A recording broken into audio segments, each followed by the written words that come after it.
Yo,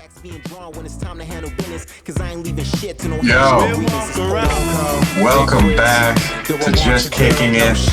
What is this, episode 32? Episode 32. Yeah, episode 32. We in this bitch. First and foremost, we are artists. You can find us on all your streaming platforms. I just dropped a song on SoundCloud called Baggage. It's really fun. If you want to check that out, just go to SoundCloud and look up Lifted Ones. It should be like the newest track. Yeah. Anything for you, show? Yeah, my album's on the way. March is the date. March is the date I've set. So keep my name in your books. My artist name is Polo Show. Yep. Word. Okay.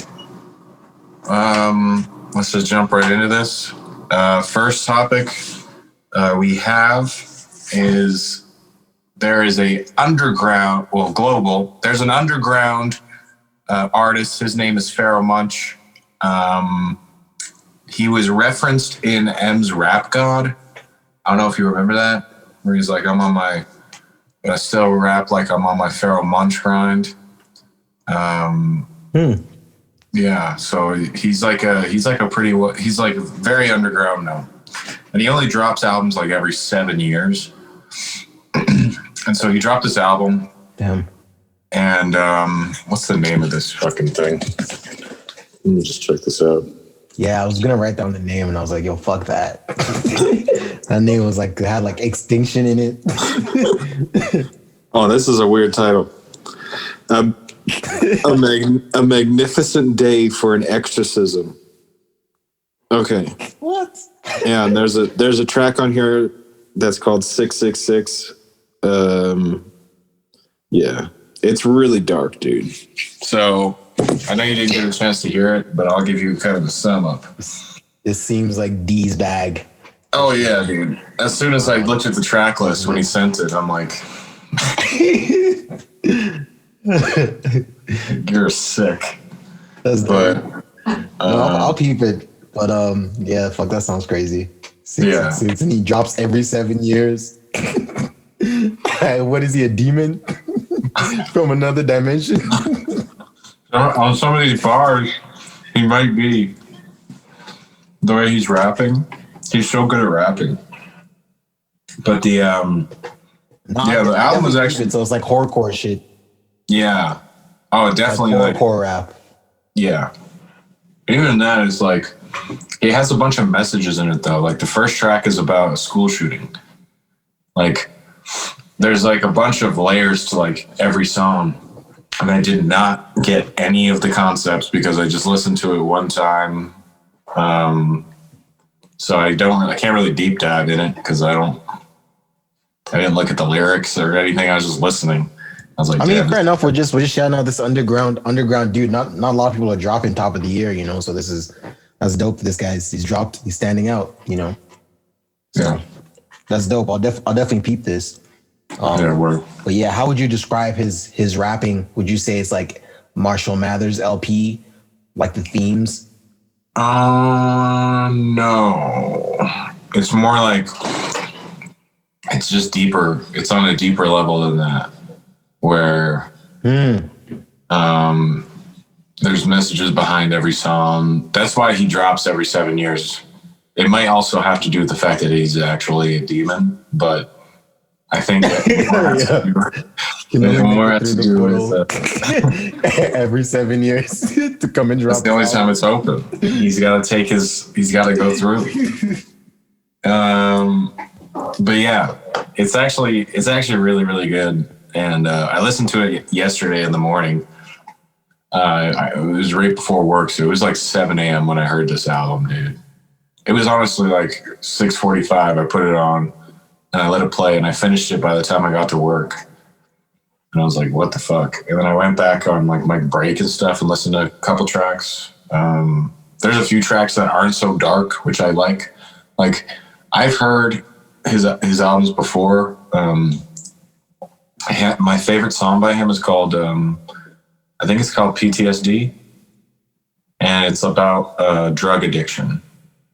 And it's like, it's just a beautiful song.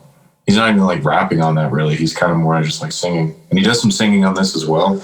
And he just has a really cool voice, and his rap style is very like, it is very.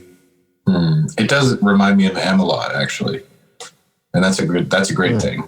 That's dope. So yeah, I was really happy with it. So if you guys have a chance to listen to it, what's it called again? The Exorcism of Pharaoh Monch. Day for an exorcism. A magnificent day for an exorcism. Yeah, the beats are also really cool.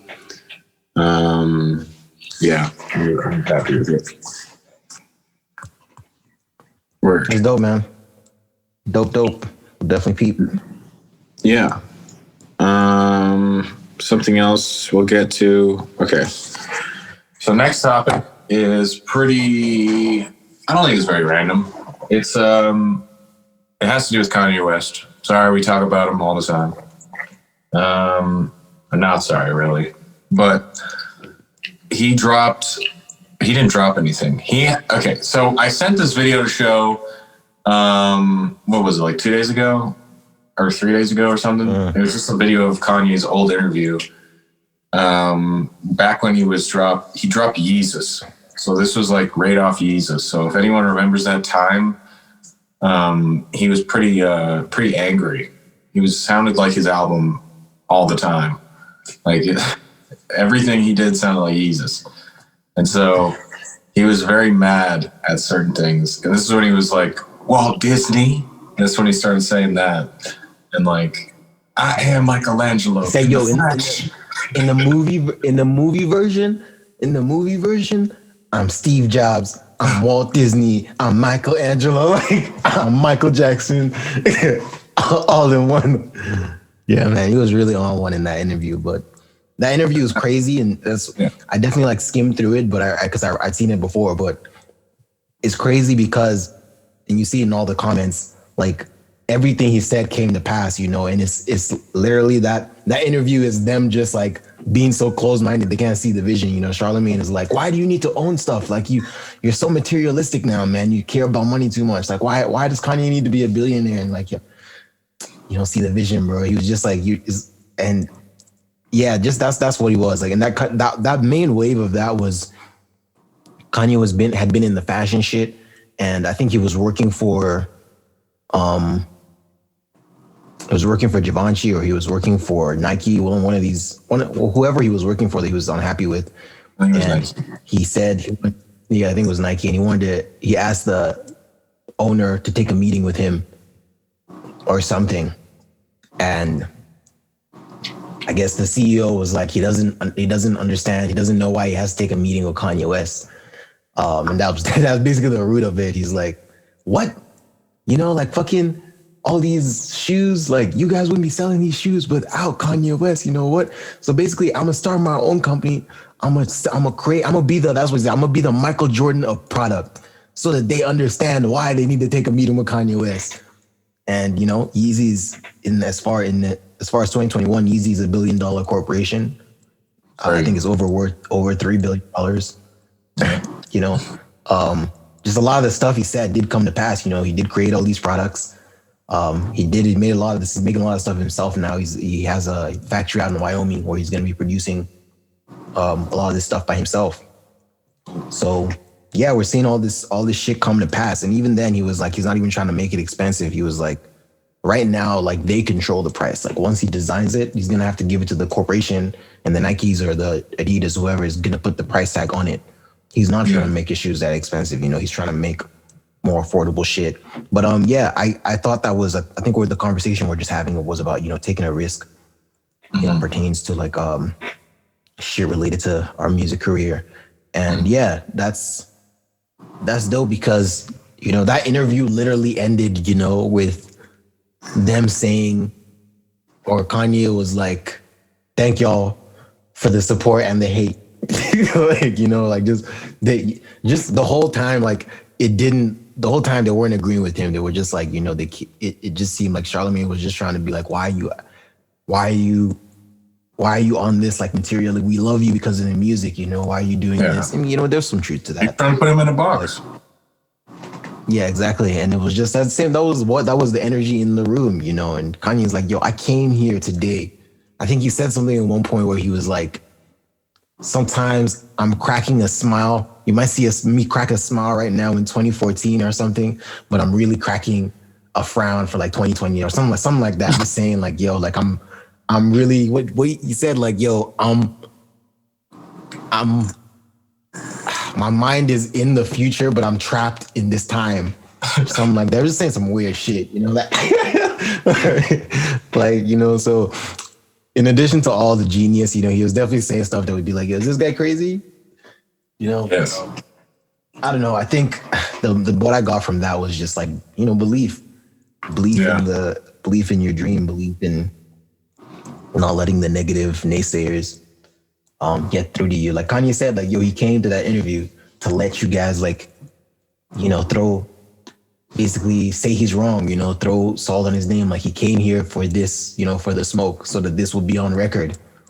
And then and it's crazy. You go through the comments from when it was like a couple years ago, and it's all like, yo, this guy's nuts. Like, fuck, he needs to go to the. I remember just when I was looking at those comments, I just remember the tone at the time. Kanye's crazy. He needs to get checked in. I don't know why they let him out. All that stuff. He needs to get back on his meds.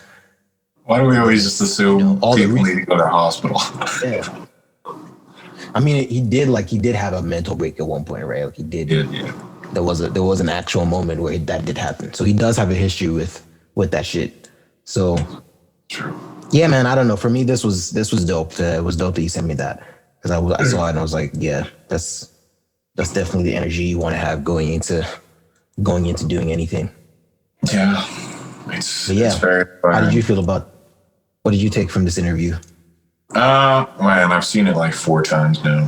I just like every time I watch it, I'm like, it's just so cool to watch because it's just like it seems so obvious now that he could do it, and so now it's like anytime he says he's probably going to do something, I'm just like, hey, well, we'll see. Like probably. So he's like, I'm going to be president. I'm like, I guess we're getting Kanye as president. Like. If that's what his heart has desired, it seems like that's what's going to happen. And the same thing's happening. I hope he can't do it. And I don't know. I don't think it would be awesome like that. I don't think it'd be awesome like clothes because it's not a creative thing.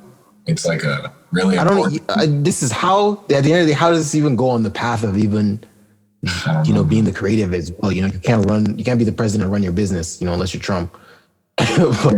Like that's usually how it works. You're not allowed to do both. So I don't know, man. He's like all of his like goals, and that was the thing. Even in the Joe Rogan interview he did recently, he just had a lot of like there were a lot of great ideas, but there were a lot of conflicting ideas. Like, yo, how are we getting all this done?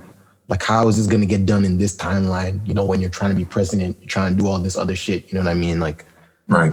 So I don't know. And it was said that Kim said it was the presidency that was the last straw, him trying to become president that made her initiate the divorce, whatnot. But I don't know. I can see how like if as much as we love Kanye, if he is just someone that like, yo, I'm going to be the Michael Jordan of product. It's gonna take me 10 years to build my empire, and then 3 years in, I'm going to run for the president of the United States. I'm like, if that's the kind of president you are, like, I mean, I get it that you get shit done, but it's like, you like, it's conflicting. You know what I mean? Like, get one after the other. Yeah. Dude, this, yeah, it kind of goes, we actually forgot, but there was a video of Kanye and Chance where Chance went to go check on Kanye. And Kanye was basically telling him, and in the comments, someone like deciphered what it was said because like they kind of blurred out the sounds, and it was something along the lines of, "I'm your elder, I'm your elder, I'm the star, now sit the fuck down and listen to the music. And I was like, holy cow. And then there's another portion where Chance tells this terrible joke and Kanye just loses it. I'm like, this guy is kind of crazy. Because that joke was trash. But, yeah, that was, I don't know, man. I think like back then, I think you're right. Because the goal itself was definitely like seemed unattainable to most because that world really wasn't ventured in like that. So he did open the door for that to be like an avenue for people. And so mostly people just have like unique ideas or different ideas. Like they'll probably hear them out more. So it'll be interesting to see what he does moving forward. And I am going to be that guy and I'm going to say I think he should focus on music. Just because I think that's his gift. I think if anything, I think that's what really pushes himself forward, you know, like, so I'm really interested because they were listening to his album, right? They were listening to Donda. So I'm very excited to hear it.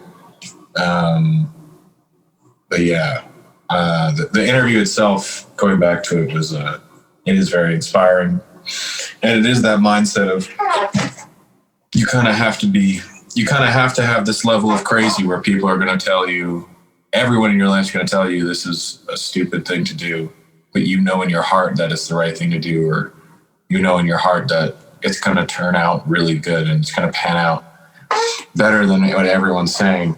And so I think that's the message that we can take away from the interview. But my favorite line is when he says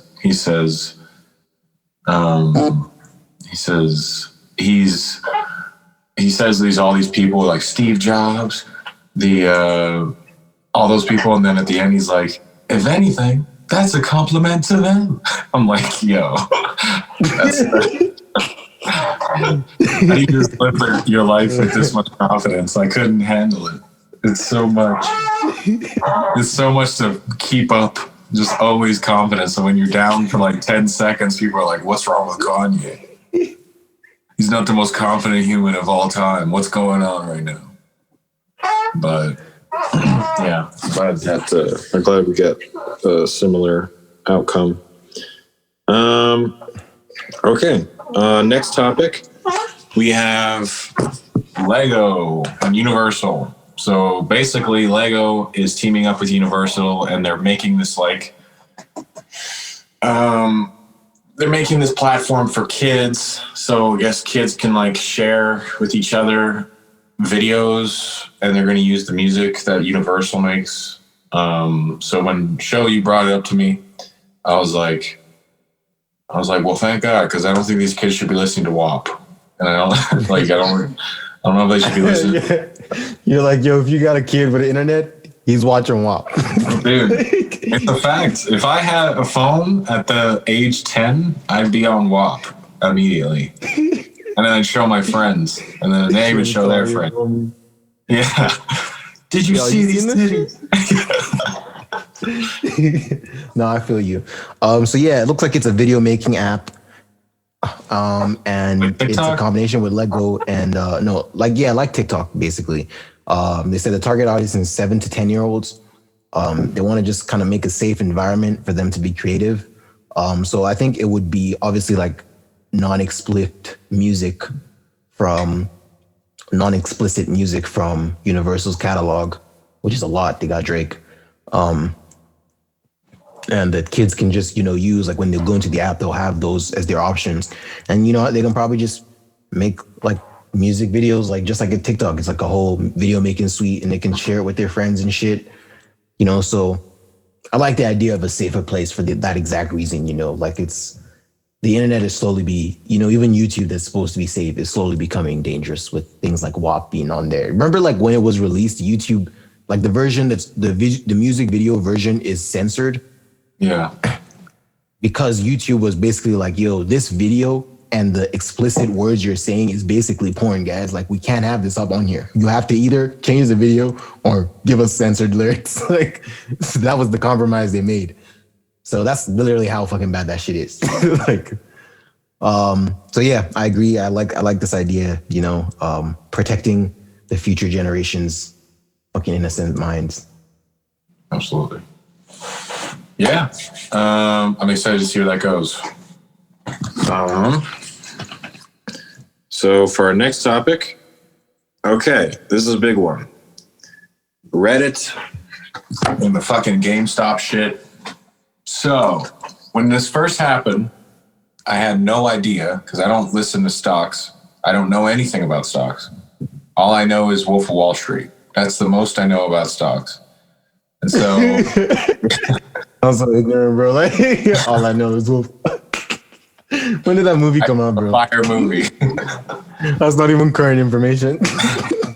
I don't even know if to talk about the stocks really. But No, I'm with you though. Like, I'm definitely as ignorant. All I know is Wolf of Wall Street, and I barely remember that movie. you need to rewatch it actually. That's a fire movie. I only saw it one time, dude. I saw it once. Here, I'll tell you the setting. I was younger. It was dropped when I was in North Carolina, and it was Christmas. And my brother and his wife, they went somewhere to visit family. So I was at their house. So I was like 18. So I was like at their house alone on Christmas, and I was really sad. And then my dad and my brother showed up, and they just hung out with me. And then we ended up seeing Wolf of Wall Street together. And for those who don't know, my dad's a pastor. And so he's very conservative, and he's very close your eyes when there's titties. So I didn't know that this movie was like the most rated R movie of all time. Damn. Yeah, we went in there, Yes. and dude, I had to cover my eyes at like really funny parts. And I was covering my eyes, and in my head, I'm just like, I literally sucked on titties. Why can't I watch this? But yeah, dude, that was a really weird experience. I didn't get to enjoy the movie like I could have. So did you watch it again after that? No, I haven't seen it since. Because What? I know I should have. But That's definitely a watch more than once type of movie. yeah, I'll probably give it a watch today. Fuck. But actually, that's a great idea. But anyways, GameStop. Yeah, it's really, really, really cool what's happening, I guess. So there was a bunch of people on Reddit basically figured out how the rich are making so much money and continuously making money. So basically there's these things called hedge funds where really rich people can only get into it. It's almost like an exclusive thing for like billionaires or like whatever, like millionaires, billionaires. And they, instead of voting to or like investing in a business to help it grow, they actually basically are like vultures, and they watch for certain businesses to fail. And so they bet on businesses to fail. Not always, but they do that. That's definitely a move. I mean, it's the same move though. It's like when they see like a startup is about to blow up, don't. Yeah, right. You want to buy it, right? And the same thing when you see it's going down, you want to short it. So I don't know. I wouldn't say like that's like a hedge fund that's like, yo, give us your money where the best guys are shorting businesses. That's pretty fucked up. I wouldn't say like I do think that's all they're doing. I think that is exclusive. Well, I'm just speaking out my ass at this point. Is that exclusive to hedge funds where they bet on people? That's what I'm saying. Like that's just a stock market, right? Like, so that's if I can tell the stock is about to go up, I'm gonna buy stock, and if I can tell it's about to go down, I'm gonna short it. Which I'm sure there's a process for it, but that's the opposite of that's what you do when it's going down, and that's how you'll make money from a stock that's going down. So it's just playing the market, right? So you might have some stocks that are going up, you might have some stocks that are going down. The benefit to a hedge fund is there's going to be usually some Harvard business dude, someone who has a really good understanding of the stock market and shit that's running the hedge fund. So a bunch of billionaires will give this guy like a percentage of their net worth. And so he has like a large pool of money, and then he's just investing in all these things because he's like, he's like a Warren Buffett has a hedge fund basically. And, who wouldn't give Warren Buffett their money to invest? So he's just doing the right picks for you. And so your money is always increasing. And so he makes a commission off that money, and then he gives you guys back your money. So that's what it is basically. He's doing multiple different things to make that money increase. Shorting might just be one of them, but that would be fucked up business if that's just, we are just a hedge fund that just shorts business. Like, I think that's the narrative going around. So I'm glad that you cleared that. No, that is what I think that's what GameStop did. Again, me and you are equally as ignorant in this field, So for anyone listening, you're probably just like face palming, like, what is that? But these guys don't know anything about stocks. We have a general idea of what's going on. The GameStop thing is basically there was a Reddit like group, and just like it's like chat room, like how you can get a bunch of people inside a room, a forum, and everyone was like, hey, we're gonna short this GameStop stock or whatever. Everyone's gonna go. And yeah, so basically the hedge fund dudes, the guys on Wall Street that fucking sleep and read, the charts all day, every day, who can usually predict what's gonna happen next week, didn't see that coming. They're like, we usually know what's about to happen. And so then they found out like, there was a Reddit group and they all colluded to make that weird thing happen on the chart. So basically the Wall Street guys are saying they need to audit that because that's insider trading. Like basically isn't that what they're doing? But yeah, well, and so that's the thing. Like it definitely happens on Wall Street, right? But it's like, are you gonna audit the billionaires? I'll pay the fine. But it's like when the Reddit dudes do it, it's like, audit those fuckers. That's illegal. So yeah, there's definitely, it definitely happens. But I feel like it's classier, right? I'm sure it happens on Wall Street, but it's like, they have like a secure iMessage, or secure BlackBerry chat where they do their insider trading, not on public Reddit. They put it on their monocles. I see GameStop going down. Everyone take out your stocks. You're a tool if you're a billionaire and you have a monocle in 2021. Bro, you deserve to get fucking punched in the face. What are you doing? Directly in the monocle. Can you imagine meeting someone with a monocle in 2021? Dude, I'd be like, bro, first of all, if you don't have the worst voice I've ever heard, then why are you wearing a monocle? I feel like if you wear a monocle, your voice just has to be like, there's no, in the stock market, we invest and we don't invest. And anyways, yeah, dude, it's like, pretty fucking, it's so weird. I'm seeing people celebrate this shit, and I'm like, bro, I don't think anyone even understands what's happening. I feel like half the people. I think that's what I'm seeing is, people are the general. Again, someone probably has someone listening definitely has a clear idea of what's going on than we do. Someone listening is infuriated right now. The general basis of this is that these guys colluded basically by, all coming together in that Reddit chat and saying, we're going to do this thing that actually affected the stock market heavily. Right. So they made a lot of money doing it. And that's why it's like, those guys should get audited. They shouldn't have made that money, blah, blah, blah. But it definitely, like you said, it definitely is happening on the corporate side as well. It definitely is happening on Wall Street. It's just like, they just are better. They're professionals are doing it, Yeah. So they're like, how are these Reddit guys doing what we're doing, like in front of our eyes on the internet? What is this? So clearly they've never been on Reddit. Reddit has some crazy subreddits where it's like some deep shit. And people really like, there's a lot of really cool stuff on Reddit actually. Reddit is definitely really dope. Definitely. Yeah. It's people say it's the front page of the internet. Damn. I never heard that. But can you see that? Yeah. Well, I mean, there's definitely like a community there that's like, it's almost like, it's a more positive community than like an Instagram or because it's like a faceless thing almost, where it's just like where you have these chains of people talking and they're actually discussing things. Yeah, that's the forum. But I mean, like when I say that, I mean like the homepage, right? Do you ever go on like the Reddit homepage? And it's basically like the way that works is, you know, everything in the world is getting posted on there, right? And people are seeing it, and you thumbs up stuff that you know you fuck with, right?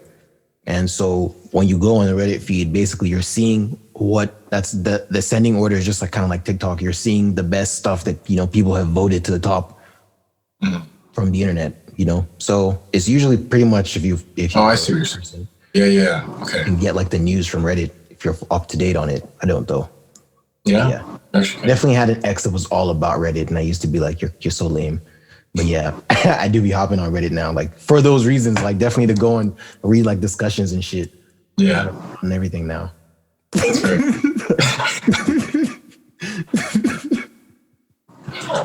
But yeah, shout out to the stock market. I don't know. Shout out to the Reddit people that are making like bank right now. Word. And like that are actually making like there's a bunch of people that are making millions of dollars out of this, and then Wall Street's losing billions.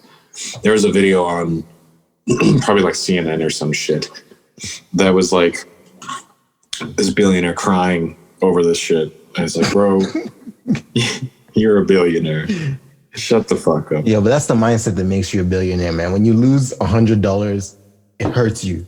Dude, I want to hurt him. No, I'm just kidding. Never resort to violence. But speaking of violence, Trey Songz, he got into a fight with a police officer. It wasn't so much a fight.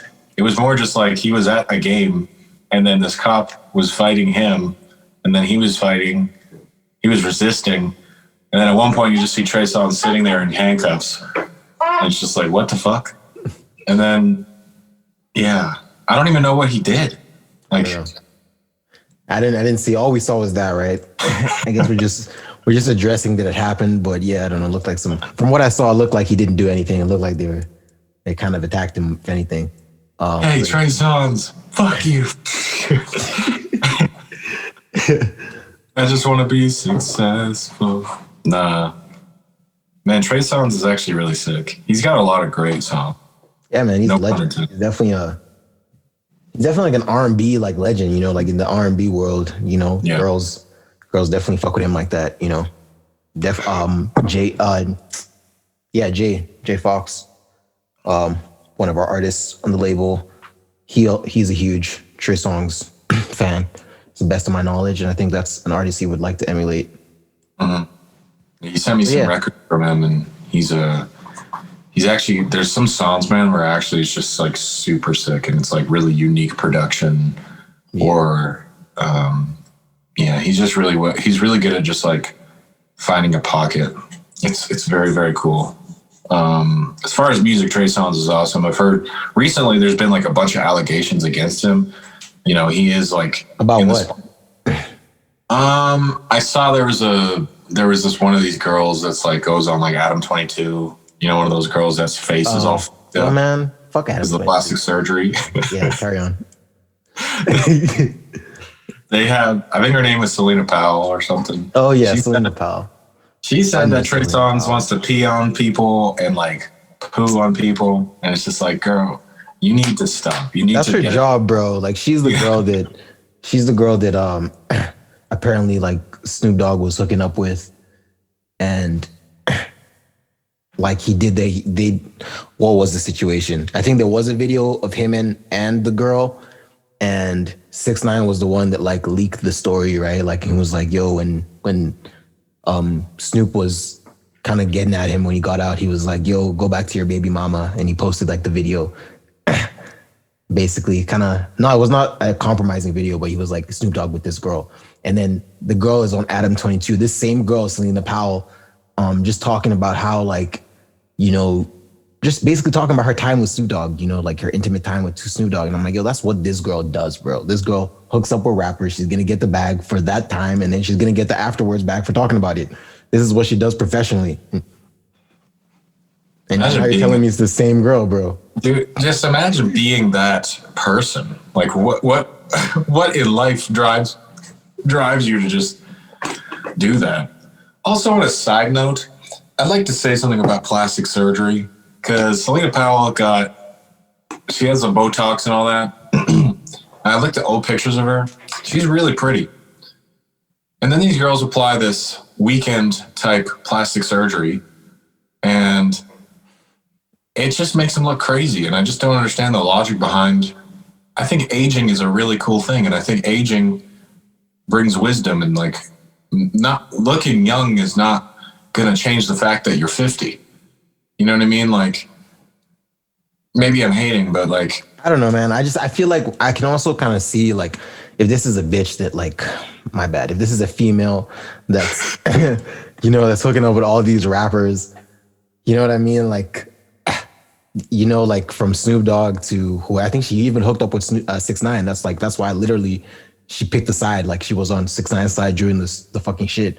Trey Songz, she's literally just has bodies, like I think a girl like that, she just, I don't know what the word is, but I guess to answer your question, like what would drive a person to get this much like plastic surgery and whatnot?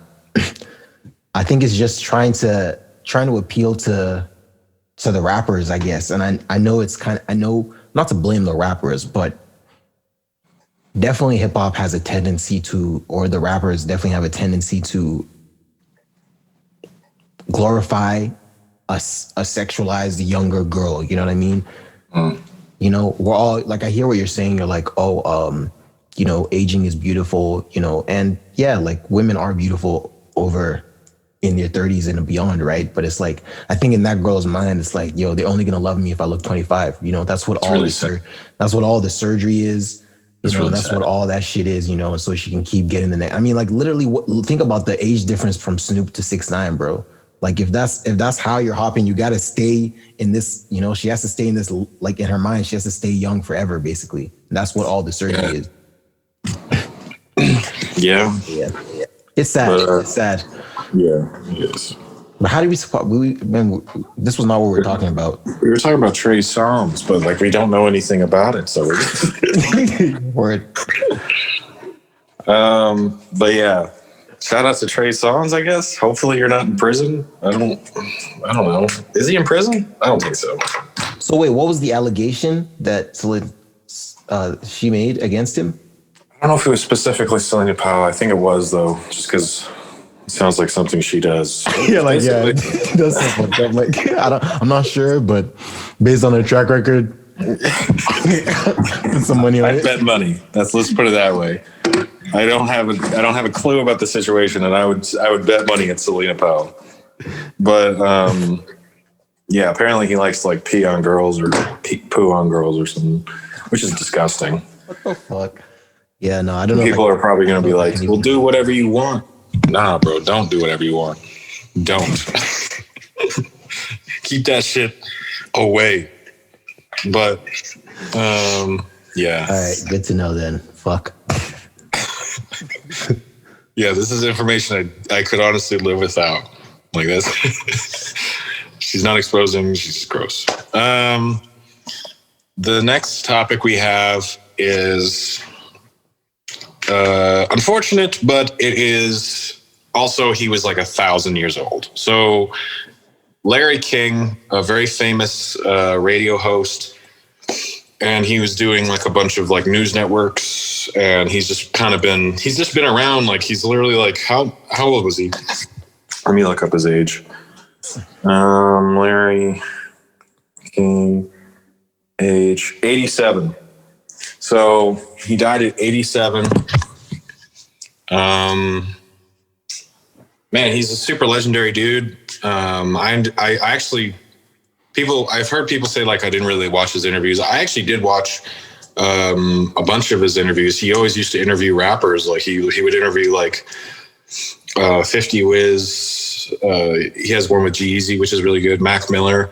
He has this one show where he just like interviews people, and he did he interviewed a bunch of rappers, and I really enjoyed it actually. I remember the show. Was it Carte Blanche? Was that the name of his show? or just like Man, I could tell you. he did have a show like on CNN that was like his main like talk show. I remember growing up, like we did have like on the cable TV in Nigeria, we would get like Larry King. And yeah, like I saw like a reel of on CNN that they did of him. Basically, like he's like holds the record for the most episodes recorded for a show at the same like time slot. Like he recorded 6,000 episodes Wow. at the same time slot. You know, every day it was an everyday show, or Okay. 5 days a week or something. But yeah, it was pretty fucking crazy. And yeah, man, you basically watched him like on the reel. You basically watched him just grow old on the show. Yeah. Grow old until, and it's so one of the comments I saw in that video was like, yo, like literally in my lifetime, this guy has always been old. Like, so well put. Morgan Freeman's been old for 40 years. No, but that's how I see Larry King. Like, I can't think of, like, when I was watching the reel and they were showing like him younger, I was like, yeah, I never saw this. Like, I've always known him as an old dude. You probably still have, but yeah, dude. Rest in peace. I'm sure he's in. 87 means he was like 60 around when we were born. Jeez. So he was old. He's been old. Like, that's when people retire. Yeah, and he just kept going. I saw an interview with him where he was talking about life, and they asked him if he could live forever, would he? And he's like, absolutely. He just loved life. He just enjoyed life, you know? And that's a really, imagine being 87 and having that thought process of like, I don't want to die. Those are always, and that's, to me, that's the kind of what I want to reach, is like, I want to be so passionate about what I'm doing that I don't want to retire, you know? Like, that's how I see it. Like, I feel like that's where Jay is at, you know? Like, Jay-Z is kind of like, he's running a label, like he's still an artist. He's still gonna do like collab albums here and there, you know, but it's like, at this point, it would be weird for Jay-Z to say I'm retiring, you know, that would just be like, you're just gonna do what you're already doing, fam. Right. So that's how I see it. Like, it's to reach the point where like the lifestyle and what you're doing is you're so into it that, you know, you don't even realize age going by. Yeah, man. It's a scary reality for all of us, because one day we're all going to be, hopefully one day we're blessed enough to get to our 80s and be able to have a chance to reflect, and, you know, just having that appreciation is, What the fuck? What do you mean we're gonna be blessed enough to make it to our 80s? We're gonna make it to our 80s, bro. that's a good mindset, man. I plan to live a very long time, bro. Like, I have I have a lot of things I have to get done. yeah, like for real. Like, Well, you don't know. Maybe by that time they'll have a little serum that lets you live to like 200. They'll be like, man. It's funny you bring this up. I saw this. Microsoft just filed a patent for AI, like AI answering machine that replicates dead people. So basically it will collect the information from your maybe from your voice messaging, like from your voicemails, from your Instagram, from all your social media, like from whatever information your family can give you, like all that data, and it will create like an AI version of you after you're dead, basically, that would, you know, like you would talk to it like, yo, hey, Soy, what did you think about this? And it would respond like basically the way the AI would think you would respond. That's pretty sick. So already prolonging human life that way. That's pretty crazy though to think about. What if you were to make one while you were alive, and then that you, it says there can only be one you, and then that AI. Wait, what? I'm just You're talking about AI taking over? Yeah, I'm talking about AI taking over. It's not me, it's the AI. That's exactly what I'm saying, because that's exactly what this is. It's like, let me confirm what exactly I'm saying here. Because I can't look this up.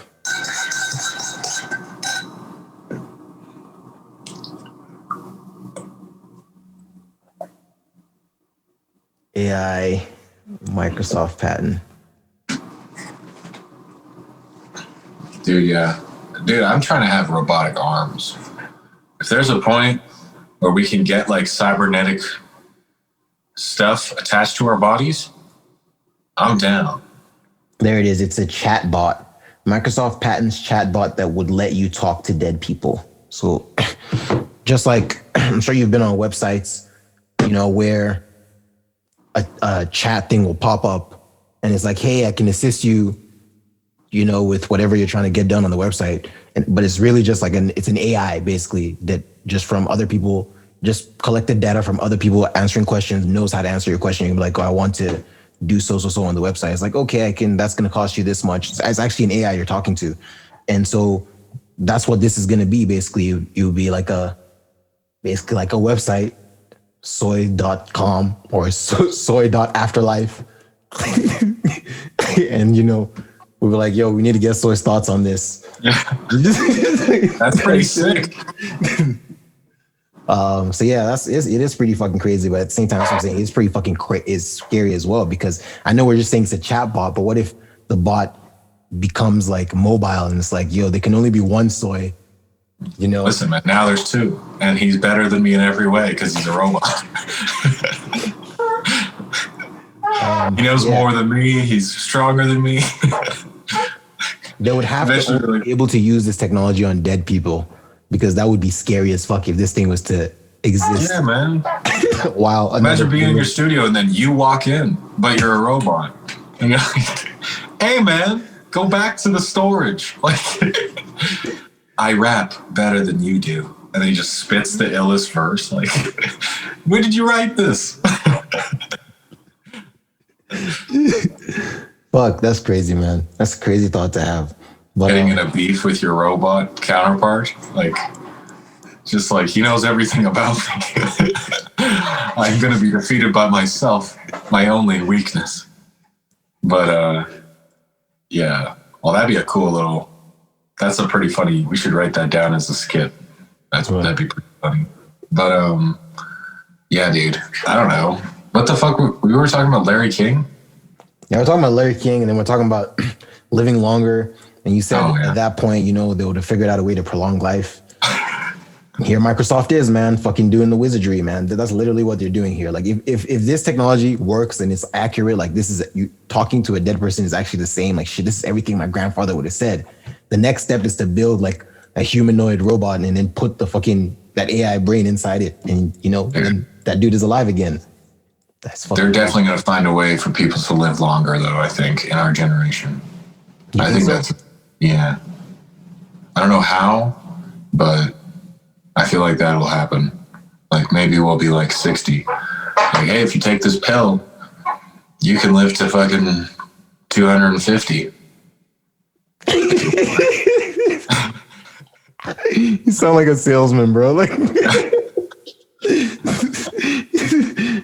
like a straight up con man. Like,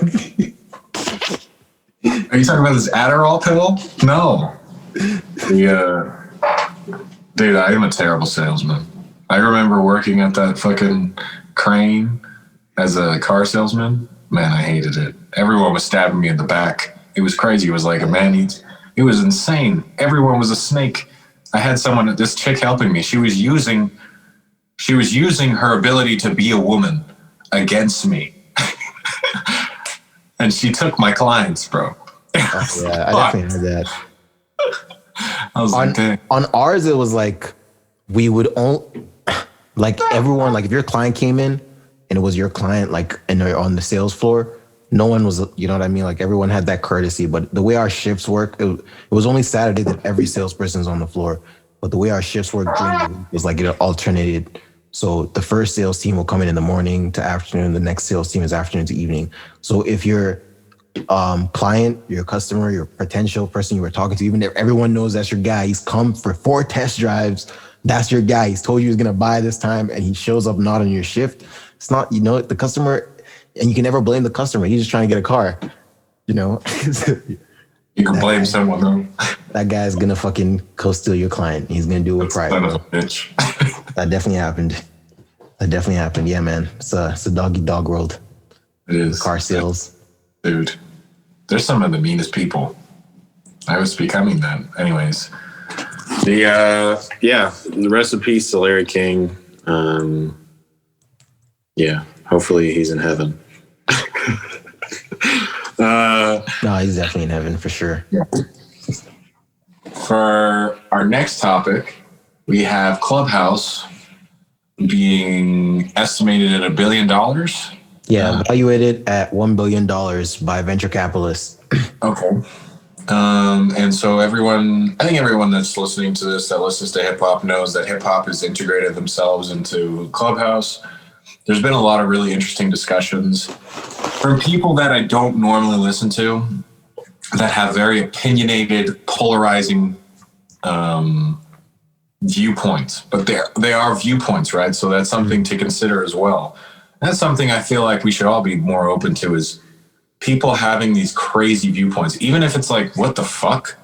I think the viewpoint itself of having someone with a really weird opinion actually helps you grow from your own opinion, because there might be something that someone says that even if you disagree with them entirely, there could be a portion of what they say that has validity to it, and you can apply it to your own arguments, or you could apply it to your own thought processes.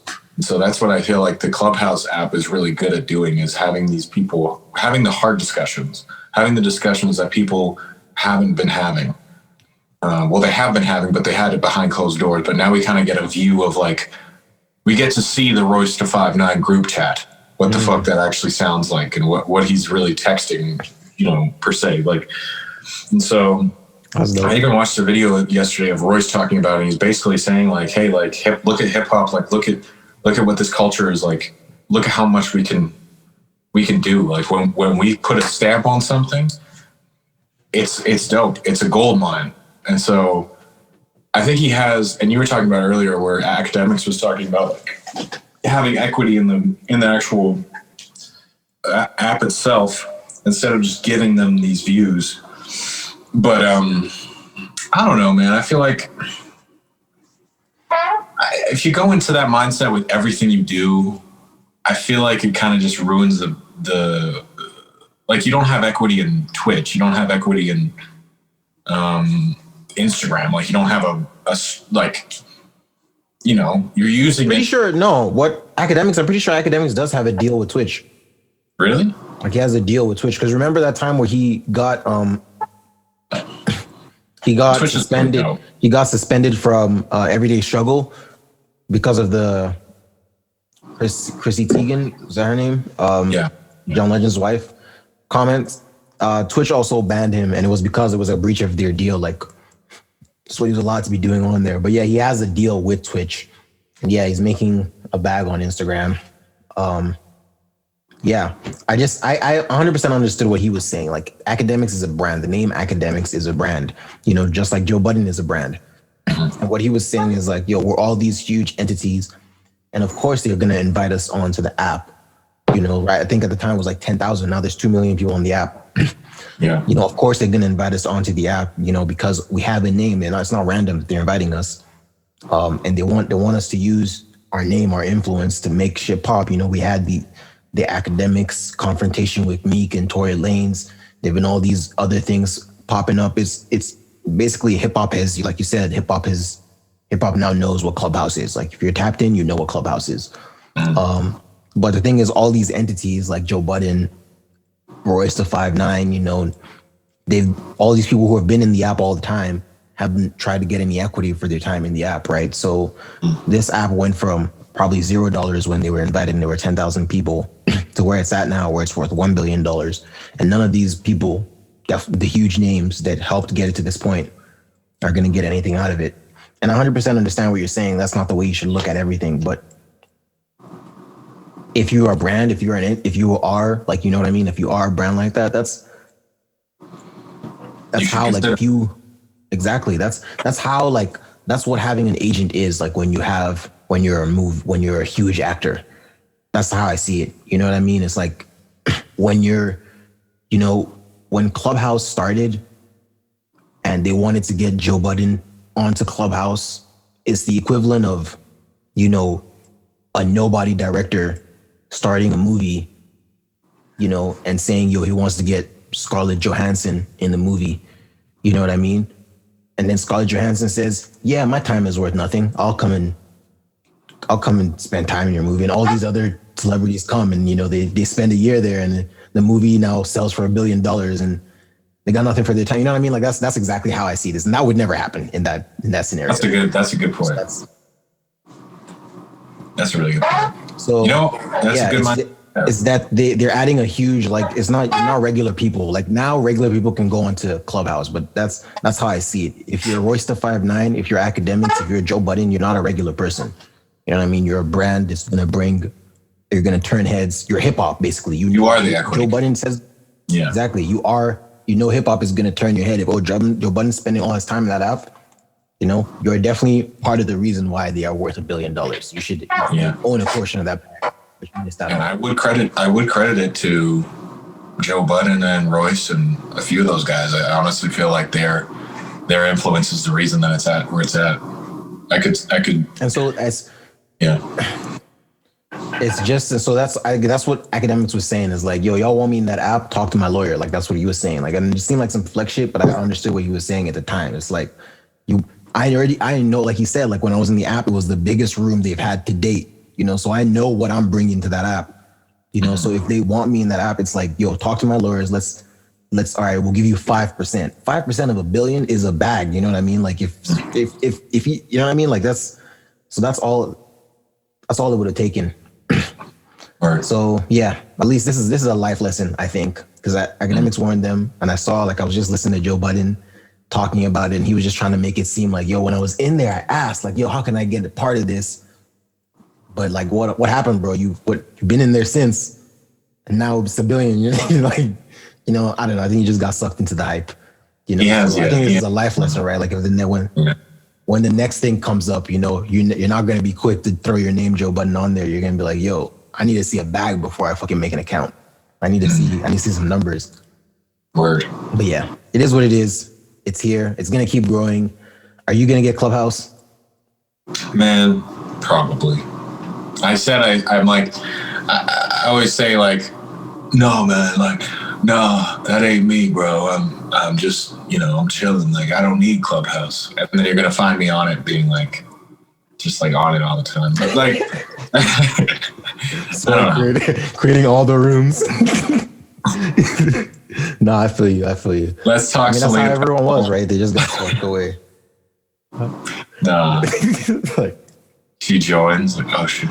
But yeah, dude. That's the dope part about it, is like you can join these rooms that have celebrities in it, right?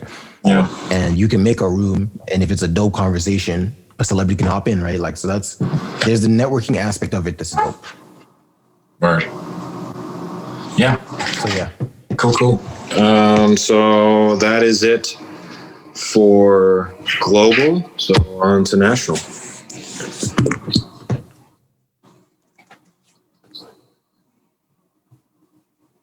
Oh, word. On to our national. So cities reopening here, February 8th. So it's actually not. Let me actually go on the government of Alberta. Shit. It got me hype, and then you told me the truth, and now my hype has died. Yeah, so it's Alberta will ease some gym restrictions, restaurants, and kids' sports. Alberta will begin lifting some public health restrictions. Starting on the day, restaurant, cafes, and pubs will be allowed to reopen with limit of 6 per table from the same household or 2 close contacts of a person if they are living alone. Gyms may reopen, but only one-on-one rescheduled training. Indoors and outdoor children's sports and performance related to school may resume, but competition and league play will remain prohibited. It's the first phase in a plan unveiled on Friday, detailing steps to future reopening, even as officials sound the alarms on the risk of more contagious COVID-19 variants and worsening shortage of vaccine supply. The phased approach will see restrictions gradually lifted if the province is able to lower its hospitalization rates below defined threshold. Each phase will last at least 3 weeks, Kenny said. If current hospital admissions dip below 450 by March 1st, the province will continue to ease. So basically, that's how they're doing it. So I think we were at 600 before, or I think right now we're below 600, and that's why we're going to get the first opening on February 8th. And then if 3 weeks go by and we're below 450 as far as hospitalization, then they'll keep doing it. And it's a 4-step to completely reopening. So basically, on this timeline that they have, we should be opened up by September. But then again, like it said, it's like there's these variants as well. You know, it's a lot of factors into play. But yeah. So how do you feel about this? We are opening up, but it is a lighter.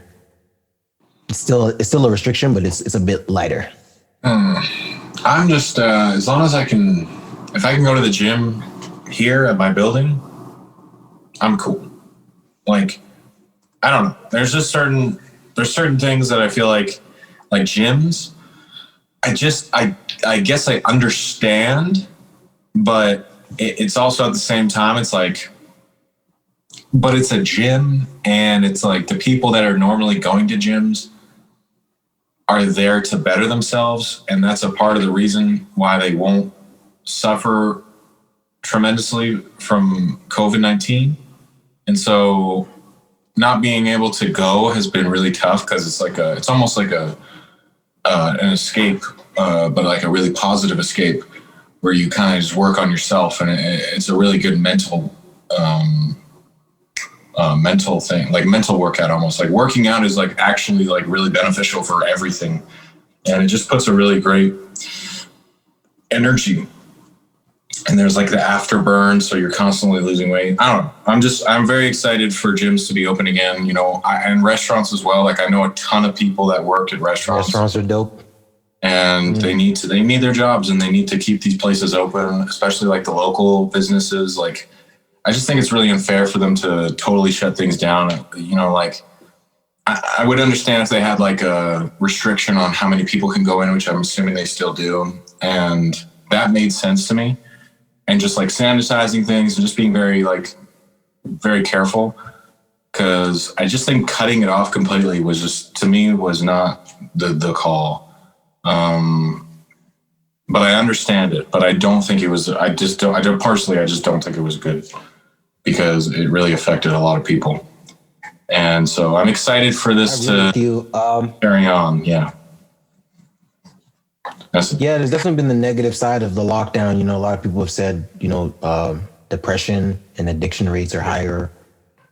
You know, so there's definitely been the negative side of this for sure, right? But for listening to the health officials, you know, what we're doing is the right thing to do, right? But I understand what you're saying as well, though. It's just, the two sides of it, right? Like, yeah, that's the thing, is like you can't really be mad at either one. Yeah. Because, they're doing it to protect you, basically. But it's like at the same time, you're like, yo, I need to work out to protect myself, you know, my mental health and whatnot, you know. So it's like at the end of the day, you know what I mean? I see where you're coming from. It's like it's a catch-22. It is. But yeah, I'm very excited. I'm very, very happy. I miss the gym so much, man. I miss going out. I'm just so excited for the shit to end, man. I'm so excited to be in a place where people can get together and dap, and like no masks, and like just kick it and not have that concern of like that weight on your shoulders of like, damn, what if I spread the virus? You know what I mean? Like, so it's I'm very excited for what this year has to hold. But yeah. Yeah, this is definitely the year this comes to an end, because like, you know, like the UK has been rolling out their vaccine. I think they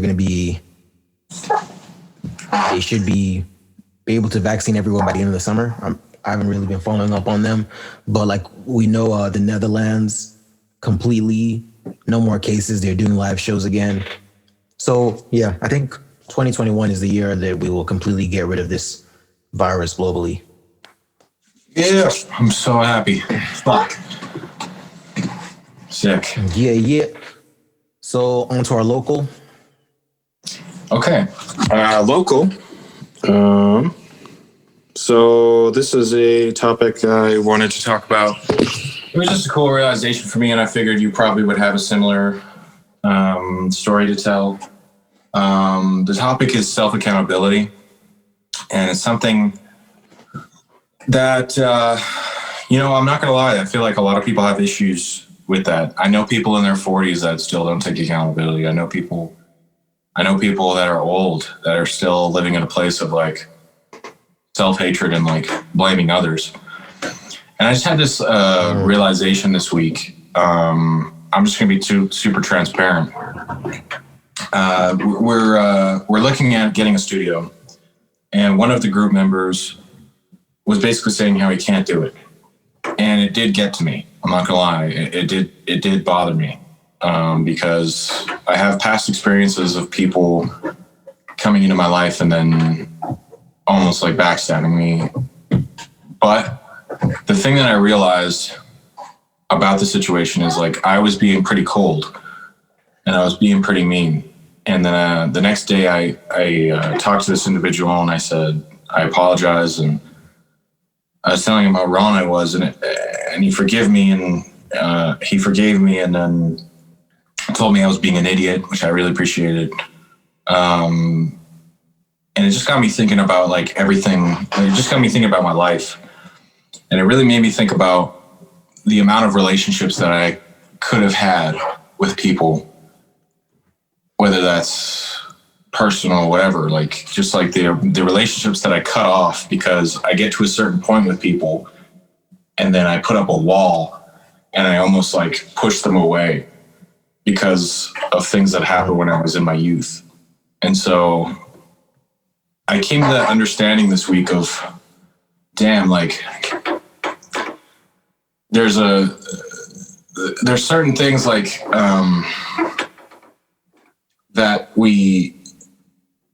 that I didn't address myself, where I'm like, like a lot of these people that I think are quote unquote backstabbing me, it was really me just not letting them in. And it was me being an asshole.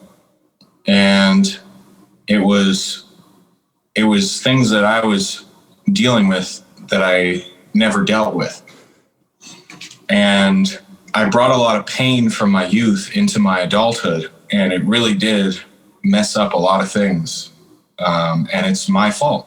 And that's kind of where I'm going with like the self-accountability of like really understanding like, damn, like there's so many opportunities to have friends and have like people that at least you can be like cordial and fun with, and just encouraging people listening to really look at their situations and be like, hey, like, what can I do better?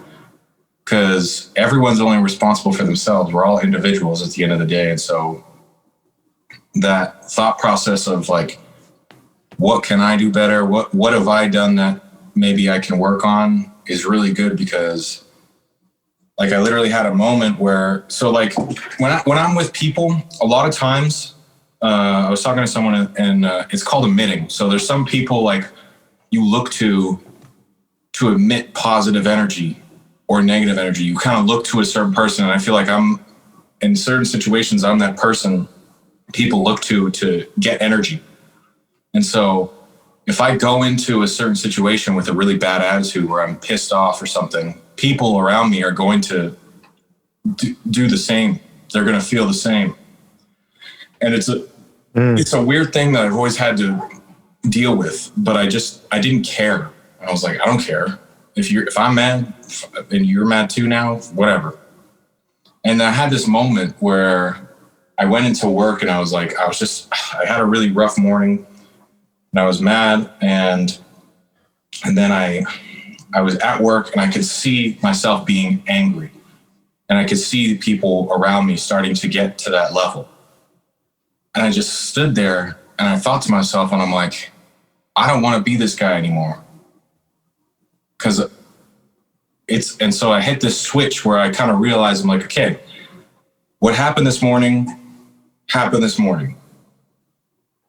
Learn from it and just have a positive attitude. And then I started smiling, and then I started giving off a really positive energy, and then people around me started emitting that same energy. and then the environment was really positive. And then my day went perfect. My day was literally like everything was perfect.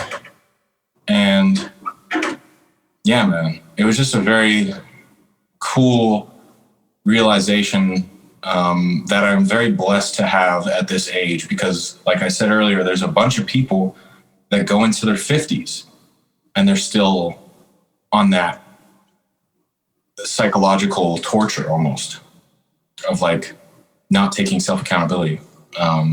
So yeah, that was something I wanted to share. It's a great thing, you know, like it's going to really help moving forward. Word. I feel you on that. I feel like I definitely could use a bit of practice in that area as well. Just not letting things get to me sometimes. I feel like I'm pretty good though with like, you know, if I'm about to address people, making sure like whatever is bothering me or whatever is like, that's not going to be the issue. Like I'm usually like, this is going to be the agenda. But I don't know. I've definitely had situations where I've just I realize it in hindsight as well. Like I remember the photo shoot we had with Jay at Jay's house, the last one we had. I just remember I was talking to the dude that does marketing. And I don't know. I don't remember. The conversation just didn't go well. I wasn't happy. And it had nothing to do with you guys, but I just remember showing up to that shoot and I was like not in my best like frame of mind. And I had to like, it took me a bit to like, you know, really like get out of that and like start, all right, I'm ready to shoot again. But it was like, I don't know. To me, like sometimes I'm usually conscious of that. Like when I'm like, and I was late that day as well. So it's like, I didn't even have time to be like, let me clear my head and go in. But yeah, I 100% understand what you mean. It's kind of like just knowing the influence that you have on people, right? Just knowing that's everyone, you know, so it wouldn't just be you at your workplace. Like everyone at the workplace is responsible, you know, for making sure the overall attitude is positive, right? So yeah, it's just making sure that you're checking yourself. If you know you're the one bringing that bad energy, and making sure that you're checking yourself, right, and being aware of that. Yeah, definitely something I could use more practice with. But yeah, thank you for bringing that up. Self accountability. Onto our artist motivation here. So my artist motivation today actually ties into what we're just talking about. It's law number 10 from the 48 laws of power. And that's infection. Avoid the unhappy and unlucky. And it's very straightforward, you know. It's just there are just some people who aren't gonna take accountability for the situation. You know, they're gonna walk into the room with whatever shit that was going on before. It has nothing to do with the people in the room, and they're gonna bring their shit in and suck the life out of the room. You know what I mean? Like, and I mean, it's your job to know, like, it's your job to be able to identify that person, and it's also your job to make sure that's not affecting you, and if you know that it is, then you need to stay clear of that person. You don't need those associates. I think you pointed out, you were the one that said it like last week, like, I'm just like reflective. I just remember a time in my life, which was not even too long ago, maybe like just a couple of years ago, where maybe I was in university and I was feeling lost, man. Like the people who I was calling, the friends I had were just like people that I was studying with, but like I didn't really like know them. We just met at the library, you know, at the same time, you know what I mean? And it was like, we're not even the same program type thing. We wouldn't talk like on the weekends. Like literally we're just like, you know what I mean? Like that's kind of how like it was. And even like when we did like talk, like these guys were just really about the books as well, you know? So it was just, and that's how I knew we're not really compatible like that. You know what I mean? I mean, and that's not even just, they were on the right path. But where I'm going with that is just being surrounded by the right people, technically. Because those guys were studying all the time. They would definitely help me study.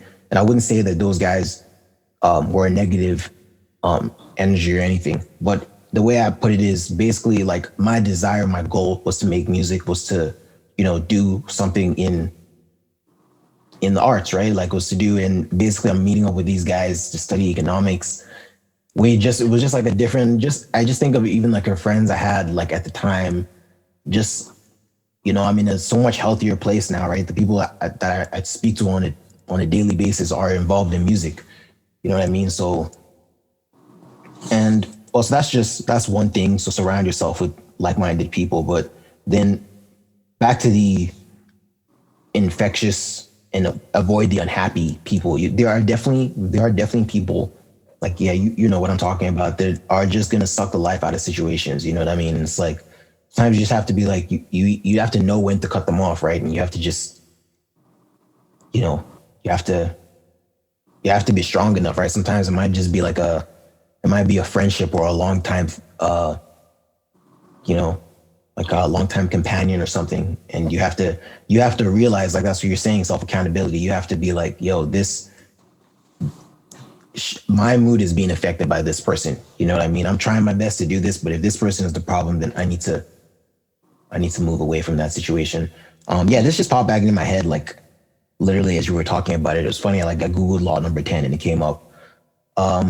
This book is really fire, man. The 48 Laws of Power. I'm probably gonna read it again soon here, because yeah, there's a lot of stuff in it, right? That you can just relate to growing as a person, right? Yeah. Even though some of the We examples did talk about right. there's a lot of like, yeah, there's a lot of like psychopathic stuff in it, but like definitely, I don't know. Like when I read the book, like there was definitely a frame of mind I was in when I came out of it. I was like, just yeah, it's definitely a really good book. I like the stories. He definitely picked a lot of like great examples for the principles that he would point out, like the laws, and you just help you really understand it. I forget who the person was in this one, but or what the story was in this one, but I think it's pretty straightforward, right? Like avoid the people that are gonna fucking suck the life out of you. Yeah. And if you can't avoid them, just be stronger. Word. So yeah. And that was episode 32 of Just Kicking It. Follow us on Instagram. I go by Poliano _DA_Don. Do you, Soy? I go at the only true soy. Word. Follow our record label page. That's lifted_ones. Follow the official blog. That's YYC Hip Hop Daily. Yeah, thank you guys for listening. Again, shout out to all of you that made it to the end of the episode. Much love to y'all. See y'all next week. Peace. Peace.